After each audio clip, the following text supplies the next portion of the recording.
ঋষভ আর তার বন্ধুরা একটি খোলা মাঠে বসে আছে। শীতের দিন, তাই সবাই আগুন জ্বালিয়ে গল্প করছে। ঋষভ, আবহাওয়া রোমাঞ্চকর। আজকে তোমার সেই গল্পটা শুনিয়ে দাও। বন্ধুর ইচ্ছে শুনেই ঋষভের শরীরে একটা শিহরণ জেগে উঠল। না না বন্ধুরা, দেখো আবহাওয়া খারাপ হতে চলেছে, পরে কখনো বলবো, কেমন? আরে ঋষভ, শীতের রাতে এরকম ঘটনা শোনার মজাই আলাদা। সত্যি বলছি, সত্যি খুবই ইচ্ছে করছে তোমার সেই গল্পটা শোনার। হ্যাঁ হ্যাঁ ঋষভ, প্লিজ বলো কি হয়েছিল। ভয় পাবে না তো? আরে না না। সেটা ছিল বর্ষার একদিন। আমরা তিন বন্ধু, আমি, অনিমেষ এবং অমর, ছুটির মজা নিতে জঙ্গলের দিকে বেরিয়ে পড়েছিলাম।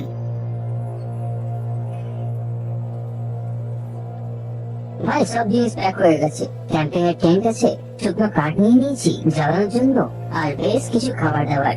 তুই ওটা ভুলিস নি তো? আরে ওটা কি করে ভুলবো?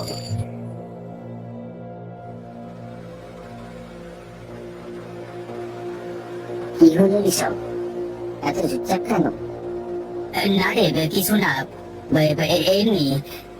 এমনি মনটা কু ডাকছে।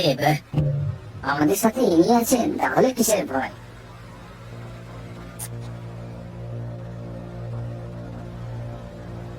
হ্যাঁ। কিছুক্ষণ পরেই জিপটা পাহাড়ি রাস্তা ধরে জঙ্গলের কাছে পৌঁছায়।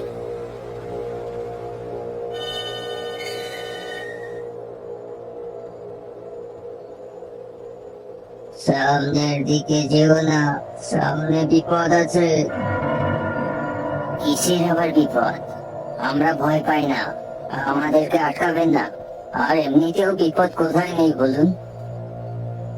বিনাশকালে বিপরীত বুদ্ধি।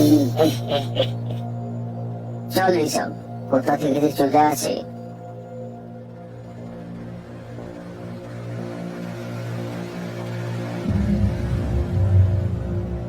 ওই লোকটার কথা আমাদের উপেক্ষা করা উচিত না। ওহো ঋষভ, তুইও না, খুব বেশি হলে কি হবে? জন্তু, জানোয়ার। আরে আমরা বেরিয়ে আসবো সেখান থেকে, ভয় পাস না।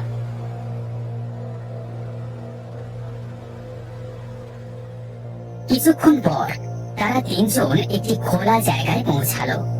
সেখানে তাঁবু খাটানোর জন্য একটি জায়গা বেছে নিয়ে তাঁবু খাটিয়ে নেয়। তিনজন বেশ ভালোই সময় কাটাচ্ছিল। হঠাৎ করে আবহাওয়া খারাপ হতে শুরু করে, প্রবল ঠান্ডা হাওয়া বইতে শুরু করে, যার ফলে তারা যে আগুন জ্বালিয়েছিল তা নিভে যায়। ধীরে ধীরে বৃষ্টি বাড়তে লাগলো, আর হাওয়া এত জোরে বইতে লাগলো যে তারা যে তাঁবু খাটিয়েছিল তা উড়ে গেল। তিনজনে কিছুই বুঝে উঠতে পারছিল না। তারা তাড়াতাড়ি গিয়ে জিপের মধ্যে আশ্রয় নেয়। বৃষ্টির কারণে তারা তিনজনই ভিজে গিয়েছিল। বাপরে বাপ, এমন ঝোড়ো বৃষ্টি আমি আমার জীবনে কখনো দেখিনি। আমাদের কোথাও তো একটা আশ্রয় খুঁজতে হবে। এত বৃষ্টিতে বাইরে থাকা খুবই বিপজ্জনক হতে পারে। হ্যাঁ, অনেক রাত হয়েছে, চলো কোথাও থাকার ব্যবস্থা করি। বন্ধুরা, ওই দেখো, ওইখানে একটা বাড়ি, ওখানে থাকতে পারি। অমর জিপের সামনে কিছুটা দূরে একটি কুটির দেখতে পায়, যেখানে জানালা দিয়ে হালকা আলো দেখা যাচ্ছে। ঋষভ জিপ ঘুরিয়ে কুটিরের দিকে এগোলো। অন্ধকার ভেদ করে তারা তিনজন কুটিরের কাছে পৌঁছালো। তারা তিনজনে কুটিরের সামনে গিয়ে দাঁড়ায়। কেউ আছেন? কেউ আছেন? কিছুক্ষণ কোনো সারা শব্দ পাওয়া গেল না। চারিদিকে শুধু বৃষ্টি আর প্রবল হাওয়ার শব্দ শোনা যাচ্ছিল।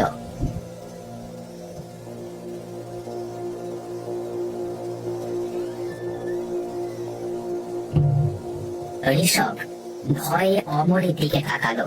ভাই, কিছু একটা গোলমাল আছে। দরজা আপনা আপনি কিভাবে খুললো? ঠিক তখনই হঠাৎ একটি মেয়ে বেরিয়ে আসে, এক সুন্দরী মহিলা। তার ত্বক এতটাই ফর্সা যেন অন্ধকারে জল করছে। সে কোমল ভঙ্গিতে জিজ্ঞাসা করলো, আপনারা কে? তিনজনই তাকে দেখে হতবাক হয়ে গেল। বাইরে অনেক বৃষ্টি হচ্ছে, আর এখানে আশেপাশে থাকার কোনো জায়গা নেই। তখনই বাড়িটা দেখতে পেলাম, ভাবলাম যে এখানে সাহায্য পাবো, কিন্তু কোনো ব্যাপার না, আমরা অন্য কোথাও চলে যাচ্ছি।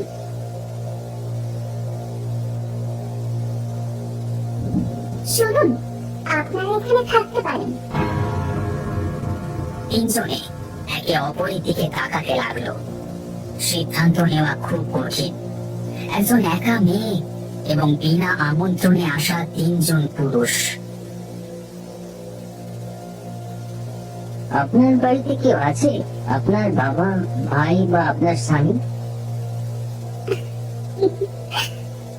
আমার এখনো বিয়ে হয়নি, আর বাকিদের কথা বললে হ্যাঁ তারা আসবে।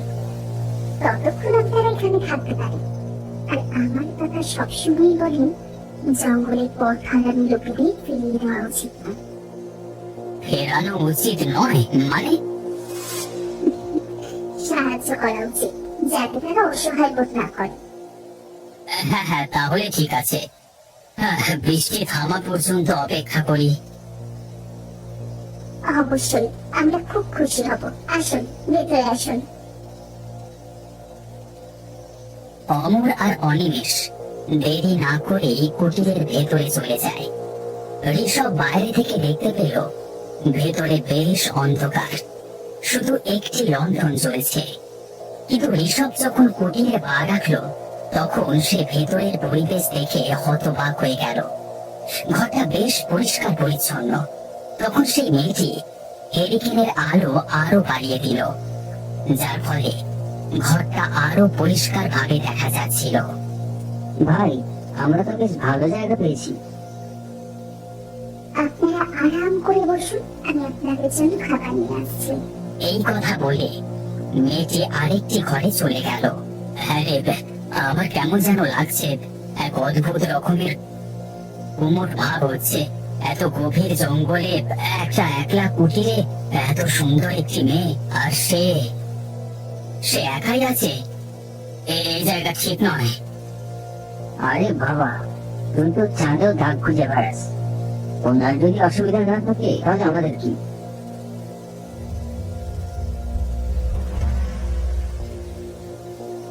তখন হঠাৎ করে ভেতরের ঘর থেকে একটি অদ্ভুত আওয়াজ ভেসে আসে, যেন কিছু কাটা হচ্ছে। এটা মনে হচ্ছে সেই মহিলাটি কিছু কাটছে। কিসের আওয়াজ? বড় ছুরি দিয়ে কিছু কাটছে। অনিমেষের চোখে এখন ভয়ের ছাপ স্পষ্ট হয়ে উঠেছে।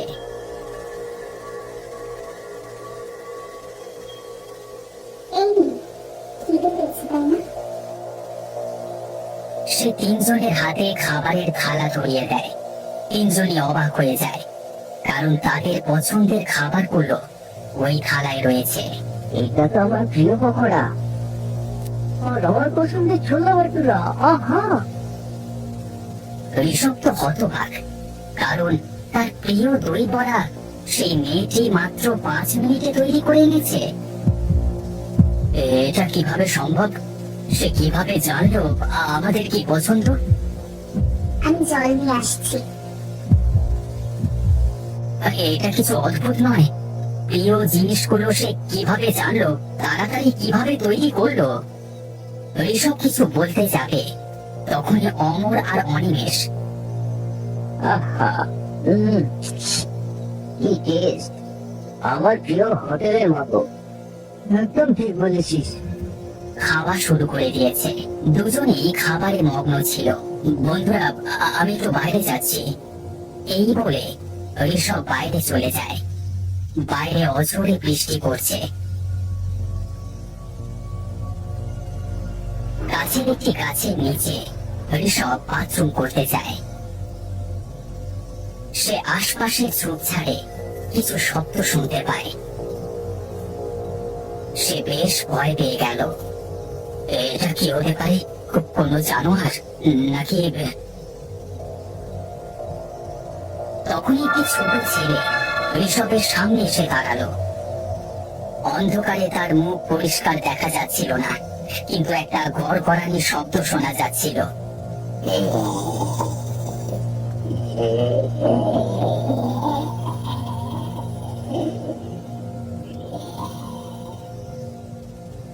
তখনই আকাশে বজ্রপাত হলো এবং ঋষভ সেই ছেলেটিকে স্পষ্টভাবে দেখতে পেল। তার ভয়ঙ্কর চেহারা দেখে ঋষভ কেঁপে উঠল। সে জোরে চিৎকার করে উঠল।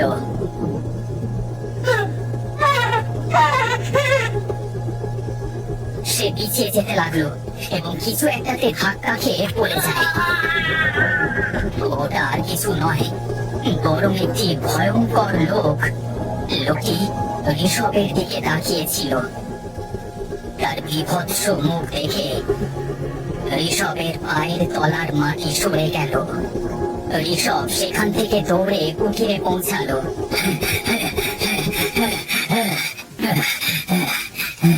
ভেতরে ঢুকে সে দেখলো ঘর পুরোপুরি বদলে গেছে। যেখানে আগে পরিষ্কার ছিল সেখানে এখন গন্ধ এবং অগোছালো অবস্থা, এবং পচা কিছু জিনিসের গন্ধ আসছে। অমর এবং অনিমেষ খাবারে মগ্ন ছিল, কিন্তু এখন পেটে খাবার নেই, বরং মৃত পোকামাকড়, তেলা পোকা এবং ব্যাঙ ছিল, আর দুজন আনন্দের সঙ্গে সেগুলো খাচ্ছিল। এক মিনিট, এটা কি? তুই কি খাচ্ছিস? এটা ফেলে দে। পাগল আছিস? এত ভালো খাবার ফেলে দেবো? তুই একটা তুলে নে, নইলে আমি নিয়ে নেবো। ঋষভ প্লেটের দিকে তাকালো, যেখানে কিছুক্ষণ আগে সুস্বাদু দই বড়া ছিল, কিন্তু এখন প্লেটে জ্যান্ত পোকামাকড় দেখা যাচ্ছে। এটা একটা ফাঁদ, আমাদের ভাসানো হচ্ছে, তোরা বুঝতে পারছিস না? ঋষভ পাশে রাখা জল ভর্তি গ্লাসটা তুলে, এটা কি? অমর এবং অনিমেষের উপর ছুঁড়ে দেয়, কিন্তু সেটা জল নয়, বরং রক্ত। কিন্তু তখনই অমর এবং অনিমেষ জ্ঞান ফিরে পায় এবং প্লেট দেখে বমি করতে শুরু করে। ঠিক তখনই ভেতরের ঘর থেকে একটি অদ্ভুত আওয়াজ শোনা গেল। মনে হচ্ছে কেউ হাসছে। তিনজনই ভয়ে ভেতরে উঁকি মারল। সামনের দৃশ্য দেখে তাদের মাথা খুলে গেল। ভেতরের মেঝেতে একটি চুল্লি রয়েছে, যার উপর একটি বড় কড়াই রাখা আছে, এবং সেই মেয়ে কড়াইতে কিছু রান্না করছে। ঘরে কঙ্কাল, মানুষের হাড় এবং অদ্ভুত কিছু তান্ত্রিক সরঞ্জাম রয়েছে। ওহো, দুঃখিত, মাইনা জাল নিয়ে গেছে, নাহলে আজ তিনজনের কোনো রক্ত খাওয়াচ্ছে না। আমার বাবার ভাই বাইরে অপেক্ষা করছিল। আর না, মায়া না থাকলে না থাকুক, তিনজনই শিকার তো হবে। এবার মেয়েটির চেহারার পরিবর্তন হতে লাগলো। সে বুড়ো হতে লাগলো। তার সাদা চামড়া কালো হয়ে গেল। মুখে বয়সের ছাপ স্পষ্ট হচ্ছিল, যাতে তাকে আরো ভয়ঙ্কর দেখাচ্ছে। ঋষভ, ওর পা উল্টো। মানে এ হলো এক পেতনি, উল্টো পাওলা পেতনি।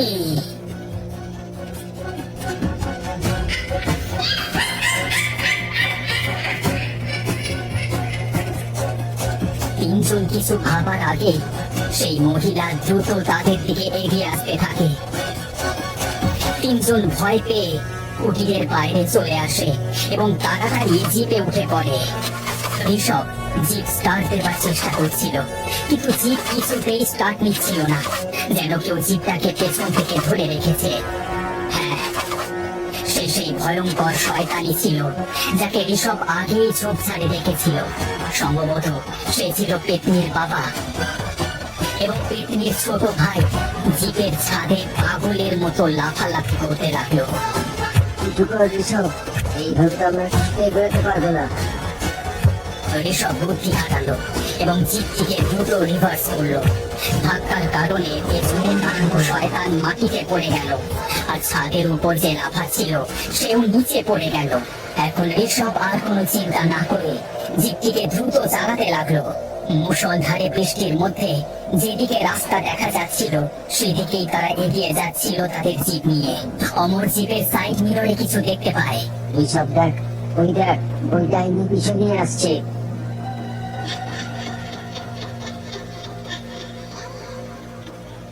ঋষভ দেখতে পেল যে পেতনিটা উল্টো পায়ে দৌড়ে তাদের জিপের পেছনে ধাওয়া করছে। এটা একটা ভীষণ ভয়ানক দৃশ্য। পেতনিটার গতি এতটাই বেশি ছিল যে কিছুক্ষণের মধ্যেই সে জিপের পাশে এসে দৌড়াতে থাকে। বন্ধুরা, এটাই আমাদের শেষ সফর। আমরা বাঁচবো না, আমার তাই মনে হচ্ছে। না, আমাদের কিছুই হবে না। হনুমানজির যে ছবিটা আমাকে দেখিয়েছিলিস মনে আছে? সেটা বের কর। অমর দ্রুত হনুমানজির ছবিটা বের করলো এবং সাইড দিয়ে ছুটন্ত পেতনিটাকে দেখালো। সাথে সাথে ঋষভ জিপের সাউন্ড সিস্টেমে হনুমান চালিসাও চালিয়ে দিল। যেই পেতনিটার দৃষ্টি হনুমানজির ছবির দিকে পড়লো তার চোখ জলজল করে উঠল, আর সে জঙ্গলের দিকে পালিয়ে গেল। কিছুক্ষণ পরে জিপটা জঙ্গল পেরিয়ে শহরের রাস্তার দিকে চলতে শুরু করলো। তো ভাইরা, এটাই আমার ঘটনা। ঋষভ, তুই তো অনেক বেশি সাহসী রে। আমি তোর সাহসের প্রশংসা করি। তো ভগবানের কৃপায় সেখান থেকে বাঁচতে পেরেছি। কঠিন মুহূর্তে তিনি সর্বদা আমাদের পাশে থাকেন।